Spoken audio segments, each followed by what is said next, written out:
فرش پہ پڑھنا شروع کیا تھا، آؤ جو باقی رہ گیا عرش پہ ختم کر لو۔ ان کے اس قرآن مجید کی تکمیل وہاں پر کرائی جا رہی ہے۔ معراج شریف میں مدنی کریم صلی اللہ تعالی علیہ وسلم کو بچوں کو پڑھتا ہوا دکھایا گیا۔ سرکار مدینہ صلی اللہ تعالی علیہ وسلم براق پہ سوار ہے، بیت المقدس میں تشریف لے آئے۔ خداوند کریم نے انبیاء متعددہ بلایا ہوا ہے، سارے انبیاء کرام کو دعوت دی ہوئی ہے، آؤ آج میرے محبوب تشریف لائیں گے، تم سب آ جاؤ۔ آدم صفی اللہ موجود ہے، نوح نجی اللہ موجود ہے، موسیٰ کلیم اللہ موجود ہے، ابراہیم خلیل اللہ موجود ہے، اسماعیل ذبیح اللہ موجود ہے، یعقوب علیہ السلام تشریف لائے ہوئے ہیں، یوسف علیہ السلام تشریف لائے ہوئے ہیں، اسحاق علیہ السلام تشریف لائے ہوئے ہیں، زکریا یحییٰ علیہ السلام تشریف لائے ہوئے ہیں، عیسیٰ علیہ السلام تشریف لائے ہوئے ہیں۔ سارا انبیاء متعددہ بیت المقدس میں آپ کا انتظار کر رہا ہے۔ اندازہ لگاؤ مسلمانوں، تم کس نبی کا کلمہ پڑھتے ہو، کس نبی کے امتی ہو، کس نبی کی عظمت کو برقرار رکھتے ہو؟ تمہارے ہمارے نبی کی کتنی بڑی عظمت ہے، کتنی بڑی شان ہے، کتنا بڑا مرتبہ ہے، کتنا بڑا مقام ہے، کتنی بڑی برتری اور بزرگی ہے۔ 1,24,000 انبیاء کرام تشریف فرمائے انتظار کر رہے ہیں آمنہ کے در یتیم کا۔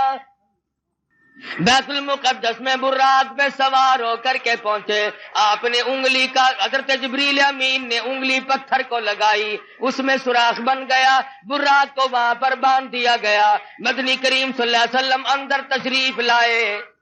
سب سے پہلے آدم علیہ السلام آگے بڑھے، خطبہ استقبالیہ پڑھا، مبارکباد دی، مرحبا یا ابن صالح، او میرے بیٹے میں فخر کرتا ہوں، میری آل میں سے، میری نسل میں سے، انسانوں میں سے، آدمیوں میں سے اللہ تبارک و تعالیٰ نے آپ جیسے حبیب لبیب کو پیدا فرمایا۔ آدم علیہ السلام فخر کرتے ہیں میری آل میں سے ہے، مرحبا یا ابن صالح، اور میرے بیٹے نیک بیٹے مبارک ہو، تیری وجہ سے میرا بھی سر اونچا ہو گیا۔ نوح علیہ السلام تشریف لائے، ابراہیم خلیل اللہ تشریف لائے، اسماعیل ذبیح اللہ نے مبارکباد دی، ایک ایک پیغمبر بڑھ کے آگے استقبال کر رہے ہیں۔ مدنی کریم صلی اللہ تعالی علیہ وسلم کو انبیاء کرام کے جرمٹ میں چاروں طرف سے گھیرا ہوا ہے۔ معلوم یہ ہوا آدم علیہ السلام کا یہ بھی عقیدہ کوئی نہیں کہ مدنی کریم صلی اللہ علیہ وسلم ہر وقت ہر جگہ موجود ہے۔ اگر پہلے سے موجود ہوتے آدم علیہ السلام کھڑے ہو کر استقبال نہ کرتے۔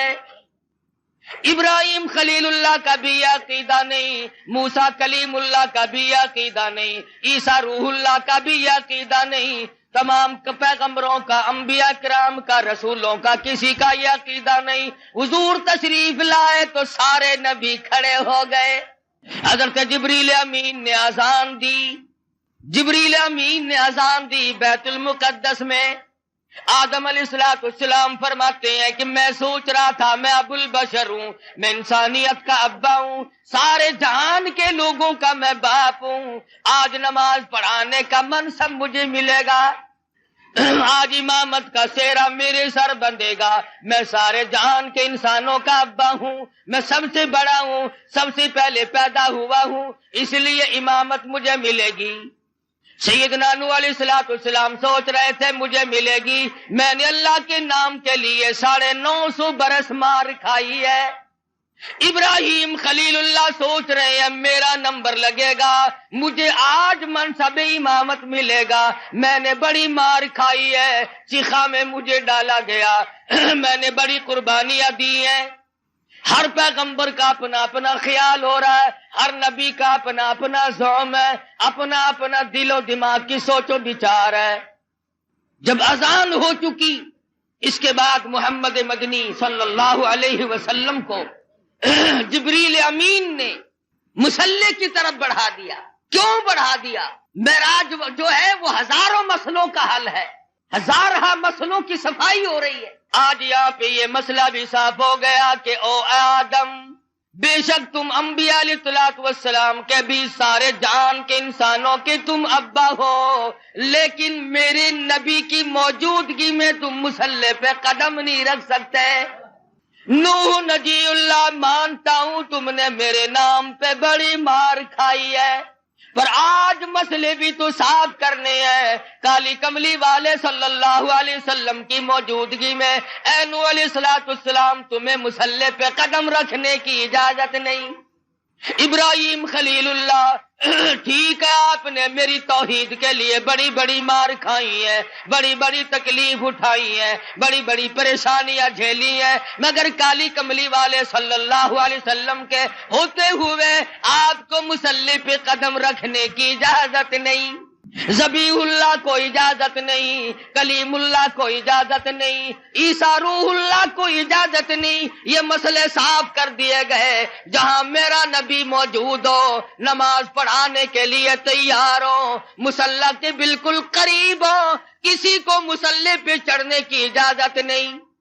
آج یہ لوگ کیسے دو رنگے مسئلے کرتے پھرتے ہیں، کہتے ہیں ہر نبی، ہمارے نبی حضرت محمد الرسول اللہ صلی اللہ علیہ وسلم ہر وقت موجود ہے اور ہر جگہ موجود ہے، اور مولوی مصلی پہ کھڑا ہو کر کے پھر دندناتا ہے۔ لوگوں لکھ کے لے جاؤ، یاد کر کے لے جاؤ، پکا کے لے جاؤ، درنگی چھوڑ دے یک رنگ ہو جا، یا سراسر موم ہو یا سنگ ہو جا۔ نبی کے ماننے والے اور کلمہ پڑھنے والے نبی کی موجودگی میں خلیل اللہ قدم نہیں رکھتے، کلیم اللہ قدم نہیں رکھتے، ذبیح اللہ مصلی کی طرف نہیں جاتے، تیری کیا مجال ہے؟ مسئلہ صاف ہے، یا نبی موجود نہیں یا پھر مصلی کی طرف نہ جا۔ کیا مجال ہے کسی کی؟ اپنی بات کروں، نبی کی موجودگی میں قاری حنیف کی کیا مجال ہے کہ مصلی کی طرف قدم اٹھائے؟ 1,24,000 نبی جب کالی کملی والے صلی اللہ علیہ وسلم کو انہوں نے مانا اور دیکھا کہ یہاں پر تشریف فرما ہے، آسمان سے، آسمان و زمین کے مالک کی آواز آئی، خبردار میرے محبوب کی توہین نہ ہونے پائے۔ جب نبی موجود ہوگا مصلی پہ کسی کو چڑھنے کی اجازت نہیں، اور جب نبی موجود نہیں ہوں گے تو مصلی پہ آپ اور میں ہم سب جو اس کا منصب کا اہل ہوگا وہ چڑھ سکے گا۔ پتہ چلا کہ ہر وقت اور ہر آن، ہر گھڑی، ہر لمحہ، ہر جگہ نبی موجود نہیں۔ اگر نبی موجود ہے تو یہ بیت المقدس میں انتظار کس کا کر رہے ہیں؟ یہ آدم علیہ السلام، یہ نوح علیہ السلام، یہ سارے نبی کس کا انتظار کر رہے ہیں؟ وہ یہاں نہیں تھے جبھی تو انتظار ہوا۔ اور پھر سارے نبیوں نے اکٹھے ہو کر کے کیا کیا؟ کوئی دنیا کی دولت کو طلبگار نہیں بنے، دنیا کی دولت کی طلبگار نہیں بنے، کچھ نہیں مانگا۔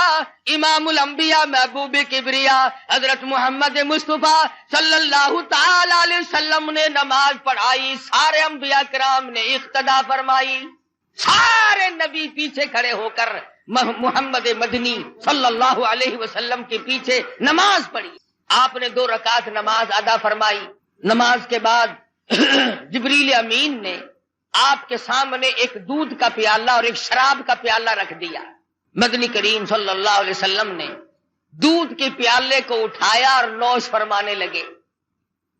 جبریل امین نے آواز دی، یہ بھی آپ کی آزمائش اور امتحان تھی، اگر آپ دودھ کا پیالہ چھوڑ کر شراب کا پیالہ اٹھا لیتے ساری امت گمراہ ہو کے مر جاتی۔ یہ جو اب بھی پیتے ہیں انہیں ہے اس بات کا احساس کہ شراب کی حرمت اور نجس ہونے میں کسی کو کیا تردد ہے؟ فرمایا جیسے مردار کا گوشت حرام ہے، خنزیر کا گوشت حرام ہے، اسی طرح سے شراب بھی حرام ہے۔ اگر اس کا قطرہ کپڑے کو لگ جائے تو وہ پلیت ہوگا۔ لاکھوں من پانی کنویں میں ہوتا ہے، 2 قطرے شراب کے ڈال دو، تمام مسلمانوں کا اتفاق ہے کہ پانی پلیت ہو جاتا ہے۔ پانی تو پلیت ہو جاتا ہے، مگر جو کلمہ گو مسلمان کہلانے والے بوتلیں ڈکار جاتے ہیں وہ اب بھی پاک ہیں، وہ نجس نہیں ہوتے، وہ پلیت ہوتے ہی نہیں۔ صحابہ کرام رضوان اللہ تعالی علیہ مجمعین کی جماعت نے ان تمام مسئلوں کو سنتے ہی فوراً تمام چیزوں کو پرے پھینک دیا۔ علماء کرام نے لکھا ہے جس دن شراب کی حرمت کا ذکر آیا قرآن مجید میں حکم نازل ہوا، مدینے پاک کی گلیوں میں شراب کا سیلاب آ گیا۔ جس کے پاس مٹکا تھا مٹکا توڑ دیا، بوتل تھی بوتل توڑ دی، سراہی تھی وہ بھی توڑ ڈالی، تمام کی تمام شراب کو حرام سمجھ کر پھینک دیا، اور پھر ساری زندگی اس کے قریب تر نہ گئے۔ آج مسلمان حرام حرام بھی کرتے رہتے ہیں، مگر جن کو مل جاتی ہے وہ چھوڑنے کے لیے بھی تیار نہیں۔ حدیث پاک میں آتا ہے کہ شراب پینے والے کو اللہ میاں کبھی بھی نظر کرم سے نہیں دیکھے گا، کسی وقت میں بھی کسی حالت میں بھی اس کی طرف نظر کرم ہوگی ہی نہیں۔ محمد مدنی صلی اللہ تعالی علیہ وسلم کا زمین کا معراج ختم ہو گیا، اس کو سفر اسرا سے تعبیر کرتے ہیں۔ سبحان الذی اسرا بعبدہ لیلا من المسجد الحرام إلى المسجد الأقصى الذي باركنا حوله لنريه من آياتنا إنه هو السميع البصير۔ پاک ہے وہ ذات جس نے یہ سارا سفر کرایا، جو زمین میں بیت المقدس سے بیت الحرام سے لے کر کے بیت المقدس تک لے گیا، اور راستے میں بڑے بڑے عجائب دکھائے، بڑے بڑے منظر دکھائے۔ یہاں تک علماء کرام نے لکھا ہے کہ جنت و دوزخ کی بھی سیر کرائی۔ مدنی کریم صلی اللہ تعالی علیہ وسلم نے ارشاد فرمایا جب میں نے جہنم کو دیکھا تو اس میں اکثریت عورتوں کی پائی۔ فرمایا جب میں نے جہنم کو دیکھا اس میں عورتیں زیادہ تھی، کئی حصے زیادہ مردوں سے عورتیں تھیں۔ صحابہ کرام نے عرض کیا یا رسول اللہ صلی اللہ علیہ وسلم اس کی وجہ کیا ہے؟ ارشاد فرمایا عورت کی ذات میں ناشکری بڑی ہے،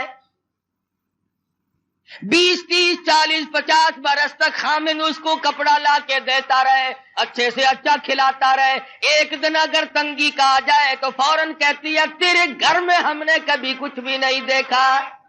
دوسری وجہ ارشاد فرمائی دینیات کے معاملے میں بھی بڑے پیچھے رہ جاتی ہے، نماز کی پرواہ کم کرتی ہے، خامد کی نافرمانی کرتی ہے۔ وہ اس بات کو عار سمجھتی ہے کہ جس کے ساتھ میرا نکاح ہوا ہے میں اس کی اجازت کے بغیر ادھر ادھر نہ جاؤں اور میں تمام تر معاملات میں اس کی غلامی کروں۔ ارشاد فرمایا مدنی کریم صلی اللہ تعالی علیہ وسلم نے کسی کو دنیا میں اللہ کی ذات کے سوا سجدہ کرنا روا نہیں، سجدہ کرنے کی اجازت نہیں، اور اگر کسی کو سجدہ روا ہوتا جائز ہوتا میں عورت کو حکم دیتا کہ وہ اپنے خامن کو سجدہ کیا کرے۔ ارشاد فرمایا مدنی کریم صلی اللہ تعالی علیہ وسلم نے عورتیں شرک کے اندر بڑی زیادہ مبتلا ہوتی ہیں، عقیدہ بڑا کچا رکھتی ہیں۔ پتہ چل گیا نا کہ فلاں علاقے میں ایک ننگا ملنگ بیٹھا ہے، بالکل ننگا بابا بیٹھا ہے، جاؤ سب کی بگڑی بناتا ہے، بس چل پڑتی ہے۔ کیا مسلمانی ہے، کیا ایمان ہے، کیا قرآن ہے؟ اور ظالموں ننگا ہونا کوئی علامت ہے خدا بننے کی؟ خدا کا پیارا ہونے کی علامت کس نے بتائی؟ مدنی کریم صلی اللہ تعالی علیہ وسلم کو جبریل امین نورانی زینر پیڑی کے ذریعے آسمانوں کے پہلے آسمان کے قریب لے گئے، دروازے پہ دستک دی، اوپر سے پوچھا مما کا کون ہے؟ آواز دی انا جبریل۔ کون ہے؟ میں جبریل ہوں۔ مما کا تیری ساتھ کون ہے؟ کہتا مائی محمد صلی اللہ علیہ وسلم۔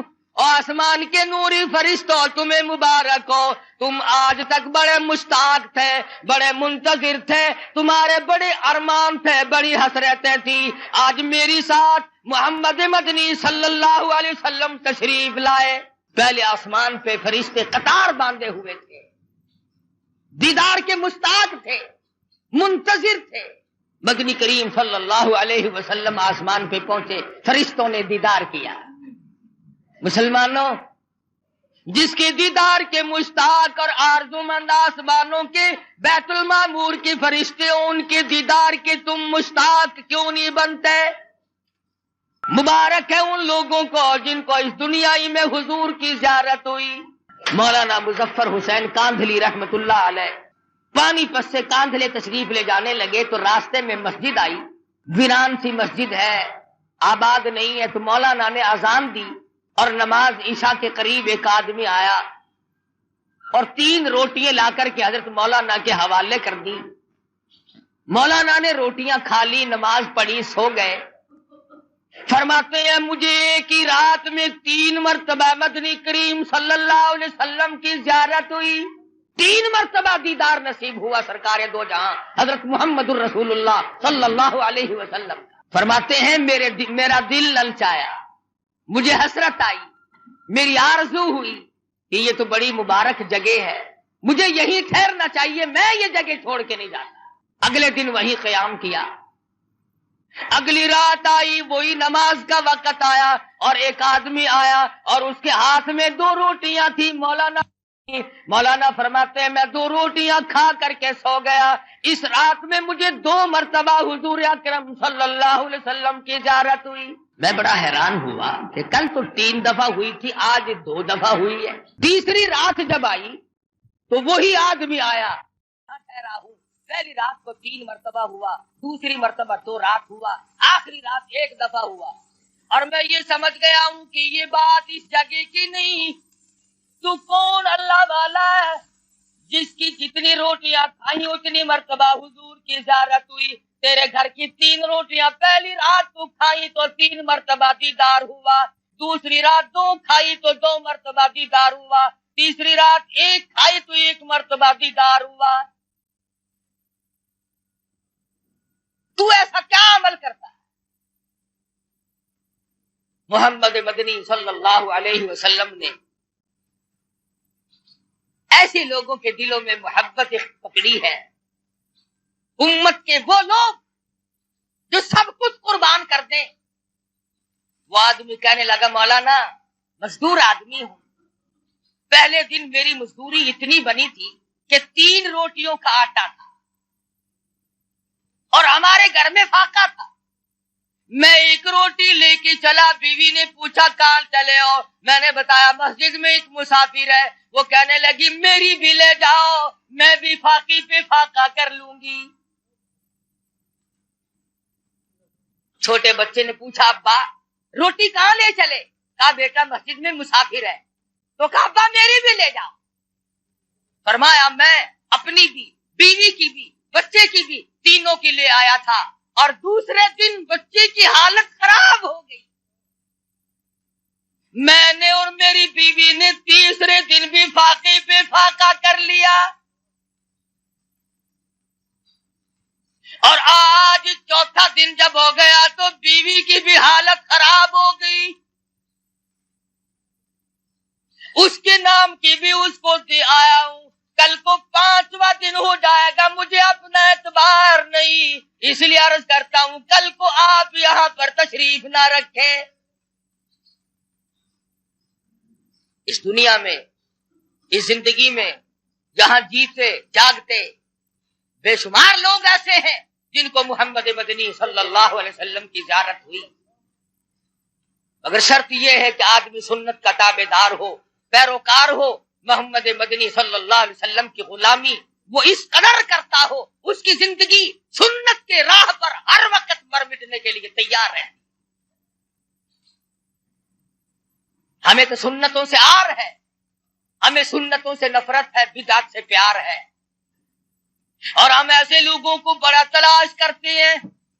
ہمیں تو ایسے بزرگوں کا ساتھ ملا، ایسے اکابر کا ساتھ ملا، کہتا قبا پوشی کی پردے میں جو عیاشی کی رسیا ہو، قبا پوشی کے پردے میں جو عیاشی کی رسیا ہو، میں ایسوں کو شیوخ و صوفیہ کہہ دوں یہ مشکل ہے، کتامی جب کھا جائے درخواست کی بستے ہو آنکھوں میں، امی میں نے بخاری اور لاہوری کو دیکھا ہے کا ڈالتے ہیں، جن لوگوں کے ایمان کا بیڑا غرق کرتے ہیں ان کے پاس جانے سے میرا کیا مسئلہ ہے؟ لمبے لمبے کرتے پہن لینا، ٹخنوں تک کے چوغے، 1000 دانوں کی تسبیح، اور یہ معلوم نہیں کہ احکم الحاکمین کے حکموں کی بجاوری ہو رہی ہے کہ نہیں، سرکار مدینہ حضرت محمد الرسول اللہ صلی اللہ علیہ وسلم کی غلامی اور تابعداری بھی ہو رہی ہے کہ نہیں۔ آج ان تمام صورتوں میں میں اور آپ ہم سب پیچھے رہ گئے۔ صحابہ ایک ایک سنت پہ جان دیتے تھے، ارے یہ آسمان والے فرشتے حضور کی صورت دیکھنے کے لیے بےتاب ہیں۔ آج ہم بےتاب کیوں نہیں ہوتے؟ کتنے لوگ ہیں ہم میں سے جن کی یہ تمنا ہے کہ اے کاش زندگی میں ایک مرتبہ آقا دو عالم صلی اللہ علیہ وسلم کی زیارت ہو جائے۔ جب تمنا ہی نہیں، آرزو ہی نہیں، تو ہوگی کیسے؟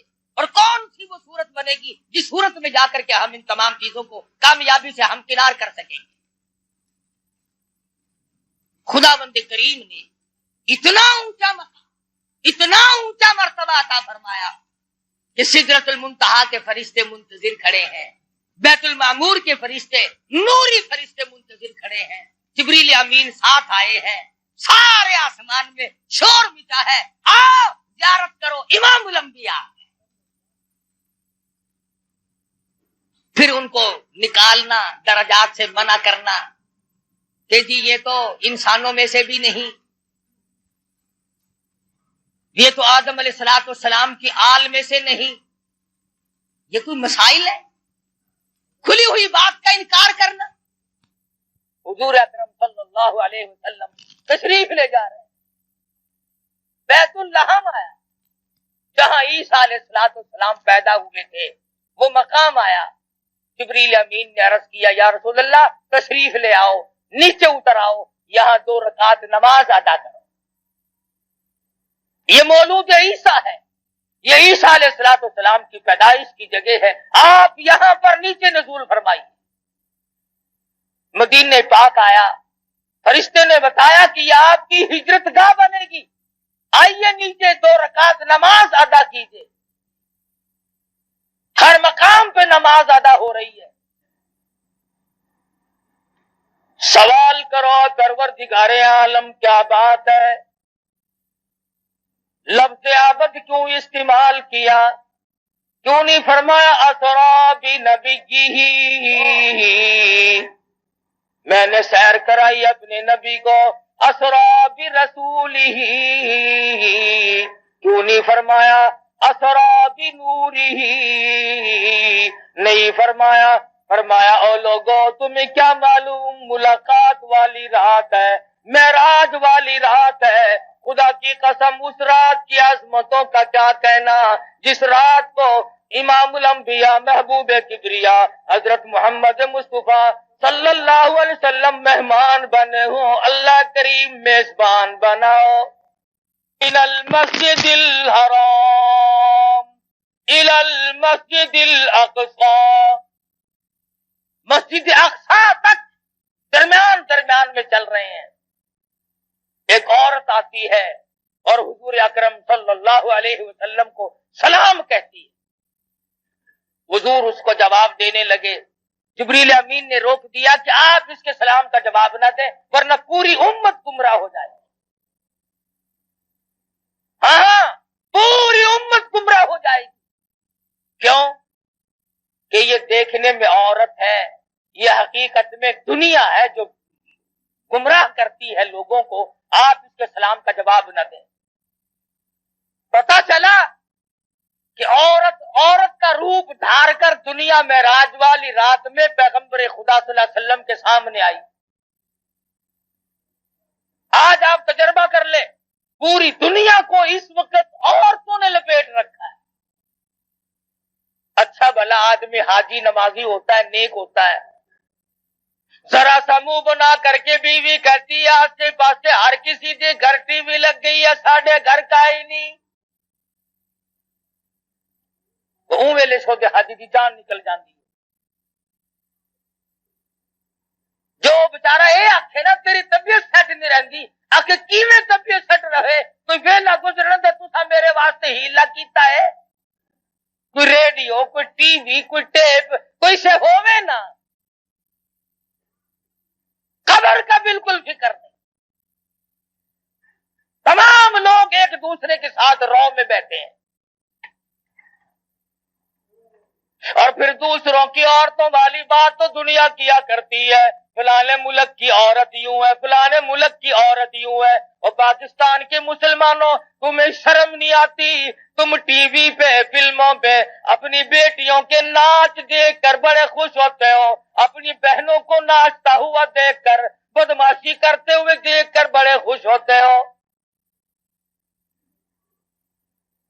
گورنمنٹ بڑی راضی ہے کہ ہم نے 3 طریقے سے لوگوں کو بدماش بنانا شروع کر رکھا ہے، ریڈیو کے ذریعے، ٹی وی کے ذریعے، اخبارات کے ذریعے. پورے ملک کو، پوری قوم کو بدماش بنانے کا پروگرام تقریباً 8-10 سال سے چل رہا ہے، اور بنا دیا بدماش. شرافت کا جنازہ نکل گیا، غیرت کا تختہ ہو گیا. ڈوب کے مر جائے ہم مسلمان کہلاتے ہوئے. مدینے پاک میں اللہ پاک ہر ایک کو زیارت نصیب فرمائے. ایک عورت گزر رہی ہے، بڑی خوبصورت ہے، بڑی حسینہ ہے، بڑی جمیلہ ہے، بہت انداز ہے، بڑی شوق نظر ہے، آنکھیں بڑی خوبصورت ہیں. ویسے پردے میں تھی، ایک آنکھ ذرا کھل گئی، ایک دیوانے نے دیکھ لی. وہ کہنے لگا میں اس آنکھ پہ فریفتہ ہو گیا ہوں، میں مر گیا ہوں اس آنکھ پہ. گھر گئی، چاقو لیا، آنکھ نکال کر اس دیوانے کے پاس بھجوا دی کہ تجھے اس سے عشق تھا، یہ آنکھ سنبھال لے. پڑوسنوں نے کہا، عورتوں نے کہا، ارے آنکھ کھو دی، کہانی ہو گئی، چہرہ بگڑ گیا. کہنے لگی جس آنکھ کو غیر آدمی دیکھ کر مستی کرتا ہو، اس آنکھ کو رکھنا جائز نہیں.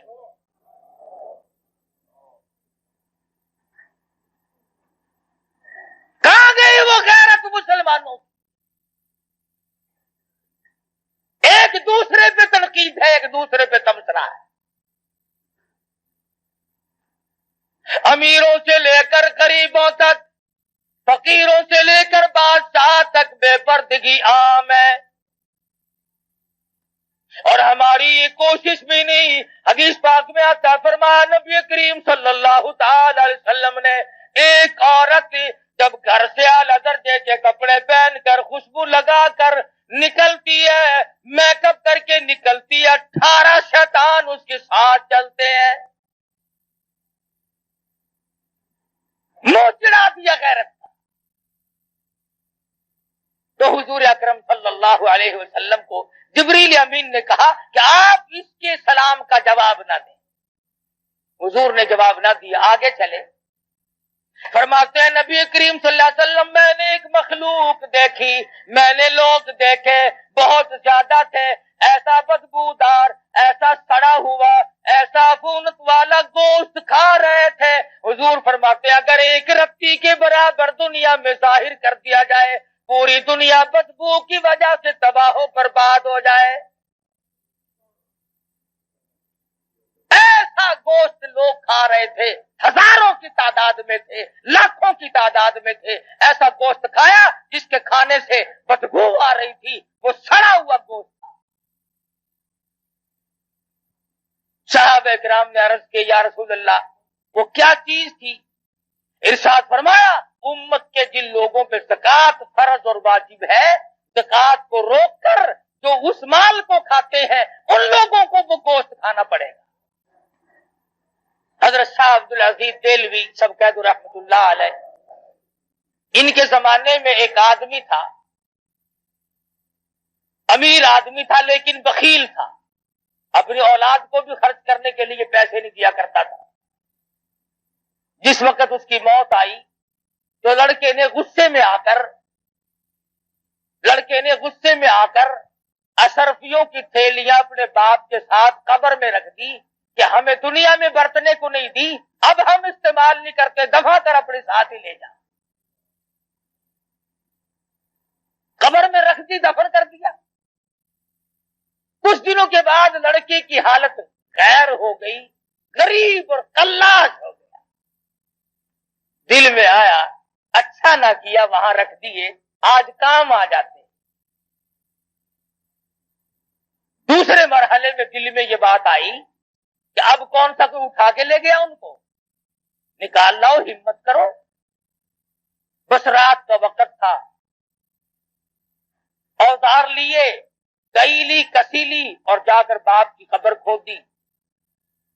اس نے اشرفیوں کا تھیلا بھر کے وہاں رکھا تھا۔ جب اس نے روشنی کی تو کیا دیکھتا ہے، وہ تھیلا موجود نہیں۔ سر سے لے کر پیروں تک ایک ایک کر کے جیسے ستارے عورتیں کپڑے کو لگاتی ہے، سر سے لے کر پاؤں تک سارے بدن پہ اشرفیاں ٹکی ہوئی ہے۔ کل بدن پہ، تمام کے تمام بدن پہ ایک ایک کر کے ستارے لگے ہوئے ہیں، اشرفیاں یوں ٹکی ہوئی۔ یہ لڑکا کہتا ہے کہ ایک اشرفی اتارنے کے لیے میں نے یہ 2 انگلیاں لگائی تھی، بس انگلیوں میں وہ ساڑ مچا، وہ سوزش ہوئی، وہ جلن ہوئی، قبر مشکل سے پوری کری، سب کچھ وہیں چھوڑ دیا، دہی میں رکھتا، دوا میں رکھتا، منہ میں انگلیوں کو رکھتا، چین نہیں آئی۔ کسی کو کیسے بتائے کہ میرے باپ کا کیا حال ہے؟ بڑے علاج معالجے کیے، بتاتا کسی کو نہیں۔ جب چاروں طرف کے علاج معالجے سے تھک گیا، شاہ عبدالعزیز دہلوی رحمت اللہ علیہ کی خدمت میں آیا اور کہنے لگا، شاہ صاحب ذرا دم فرما دو، نہ معلوم کوئی پھوڑا نکلتا ہے، نہ معلوم کیا چیز ہے، میری 2 انگلیوں میں 3-4 دن ہو گئے چین نہیں پڑتی۔ شاہ صاحب نے دم فرمایا، کچھ پڑھ کے پھونکا اور پوچھا درد ہے؟ اس نے کہا جی ویسے ہی ہے جیسے پہلے تھا۔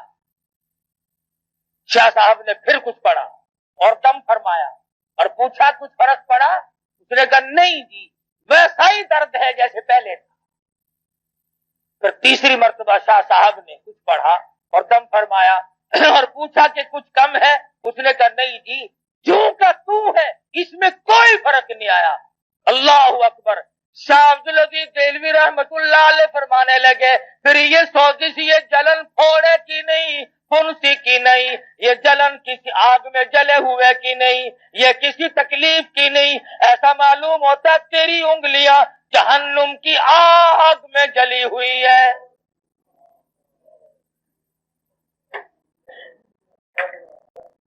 ان کو بجھانے کے لیے سمندر کا پانی کافی نہیں، دریا کا پانی کافی نہیں، ندی نالوں اور کنووں کا پانی کافی نہیں، دوا دم درود کافی نہیں، ان کو بجھانے کے لیے صرف ایک پانی کام دے گا۔ پھر اس نے شاہ صاحب کے سامنے بات کھول دی کہ آپ کا فرمان صحیح ہے، ایسے ایسے کر کے میں نے اپنے والد کی قبر کو کھودا اور اشرفی اتارنے کے لیے یہ 2 انگلیاں لگائی تھی، اس دن سے آج تک ان میں چین نہیں پڑتی۔ حضرت شاہ صاحب نے فرمایا جہنم کی آگ کو بجھانے کے لیے صرف ایک پانی خلوت میں چلا جا، علیحدگی میں چلا جا اور جا کر کے 2 رکعت نماز ادا کر اور اس کے بعد اللہ کے حضور میں گڑ گڑا کے رو رو کے دعا مانگ، آنکھوں سے نکلا ہوا آنسوؤں کا پانی یہاں پہ لگا، خیر آ جائے گی۔ چنانچہ اس نوجوان نے ایسا ہی کیا کہ وہ رویا، گڑ گڑایا، عاجزی کی، اللہ پاک کے حضور میں دعا مانگی اور آنسوؤں کا پانی لگایا تو فوراً شفا ہو گئی۔ شاہ صاحب نے فرمایا جہنم کی آگ کو آنکھوں کے پانی کے سوا کوئی پانی نہیں بجھا۔ فرمایا ہم نے دیکھا ان لوگوں کو جو بدبودار گوشت کھا رہے تھے اور وہ لوگ ہیں جو زکات کے مال کو روک کر کے اس مال کو خود کھا لیتے ہیں، بہانے کھاتے رہتے ہیں۔ اللہ پاک کا فریضہ ہے، فرما والذین یکنزون الذهب والفضة ولا ينفقونها في سبيل الله فبشرهم بعذاب علیم۔ وہ لوگ جو اپنے خزانے کو اپنی دولت کو جمع کرتے ہیں اور نہیں خرچ کرتے اللہ کی راہ میں، فبشرہم بعذاب علیم، انہیں خوشخبری سنا دو عذاب دردناک۔ اور فرمایا یوم یحما علیہا فی نار جہنم فتکوی بہا جباہہم وجنوبہم وظہورہم ھذا ما کنزتم لانفسکم فذوقوا ما کنتم تکنزون۔ سبحان اللہ، قرآن کریم نے کیا کیا چیزیں کھول کے بتائی ہیں۔ فرمایا جس مال کی زکوٰۃ نہ دی جائے گی اس مال کی تختیاں بنا کر جہنم میں گرم کر کے پیشانی پہ داغ دیا جائے گا۔ فتکوی بہا جباہہم وجنوبہم، پسلیوں پہ داغ دیے جائیں گے، وظہورہم، پیٹھ میں داغ دیے جائیں گے، اور آواز آئے گی ھذا ما کنزتم، یہ تمہارا وہی خزانہ ہے، فذوقوا ما کنتم تکنزون، اپنے خزانے کا مزہ تو چکھو، اب ہائے ہائے کیوں کرتے ہو، اب اوپ اوپ کیوں کرتے ہو، اب کیا ہے گھبرانے والی بات؟ تو مدنی کریم صلی اللہ علیہ وسلم نے فرمایا کہ میں نے مستقل قوم کو دیکھا جو سڑا ہوا گوشت کھا رہی تھی۔ حضور فرماتے ہیں صلی اللہ علیہ وسلم، ہم آگے چلے، ہم نے ایک غار دیکھی، ایک بہت بڑا تندور نما جگہ دیکھی جس میں عورت مرد ننگے ہیں، برہنہ ہے، عورتیں بھی مرد بھی۔ حضور کا ارشاد ہے صلی اللہ علیہ وسلم، فرمایا جب آگ اوپر کو آتی ہے تو وہ ننگے بھی سب اوپر کو آ جاتے ہیں، اور جب آگ نیچے کو جاتی ہے تو وہ سب نیچے کو چلے جاتے ہیں۔ صحابہ کرام نے عرض کیا یا رسول اللہ، ہمارے ماں باپ آپ پہ قربان ہو جائیں، یہ کون لوگ ہیں؟ فرمایا میری امت کے بدکار اور زانی مرد عورت ہیں۔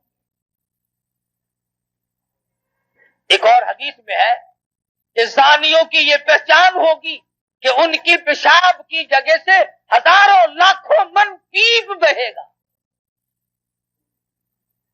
اور یہ نشانی ہوگی کہ یہ ہے وہ بدماشی کرنے والے مردان۔ اب ایک سوال ہے یہاں پر، وہ یہ کہ مسئلہ تو ہم نے آج سنا اور ڈر بھی لگ گیا، لیکن جوانی میں، زندگی میں، ابتدا میں کبھی نہ کبھی گناہ ہو گیا، اب کیا کیا جائے؟ خداوند عالم نے فرمایا توبوا الی اللہ توبۃ نصوحا، گناہ تو ہو گیا لیکن میرے دروازے پہ آ کے گر جا، پڑ جا، پیشانی رگڑ دے، اور میرے سوا کسی کو اپنا مشکل کشا نہ مان، اپنا حاجت روا نہ مان، اپنی بگڑی بنانے والا نہ مان، پھر میرے دروازے پہ پڑھ کے پکا عہد کر لے، پکا وعدہ کر لے، آئندہ ایسا کبھی گناہ نہیں ہوگا، مجھے اپنی کبریائی کی قسم میں تجھے معاف کر دوں گا۔ مگر جب کوئی معافی طلب کرے گا جبھی تو نا۔ مدنی کریم صلی اللہ علیہ وسلم نے فرمایا میں نے دیکھا کہ ایک آدمی بیٹھا ہے اور دوسرا آدمی اس کے کلے کو یہاں سے لے کر کان کی لو تک چیرتا ہے، اور جب وہ دوسری طرف چیرنے کے لیے جاتا ہے تو وہ کلہ ٹھیک ہو جاتا ہے۔ حضور فرماتے میں نے پوچھا یہ کون لوگ ہیں؟ جواب ملا میری امت کا چغل خور ہے، ادھر ادھر باتیں ملانے والا ہے۔ تو معراج شریف کی رات میں مدنی کریم صلی اللہ علیہ وسلم نے بے شمار اہم واقعات دیکھے اور اس امت کو خبردار کیا۔ اگر آج بھی ہم خبردار نہ ہوں، اب بھی ہم ان باتوں کی طرف دھیان نہ دیں تو ہماری کوتاہی ہوگی، ہمارا ہی بگاڑ ہوگا، ہم ہی نقصان میں جائیں گے، کسی کا کیا بگڑے گا۔ اس لیے ہمیں اپنی زندگیوں کے اندر نماز کی، روزے کی، زکوٰۃ کی، کسی کے حق حقوق کی رات دن فکر رہنی چاہیے۔ نہ معلوم کس وقت بلاوا آ جائے گا۔ وہ کہتا ہے نا بہ رہی ہے ہر طرف جوئے فنا،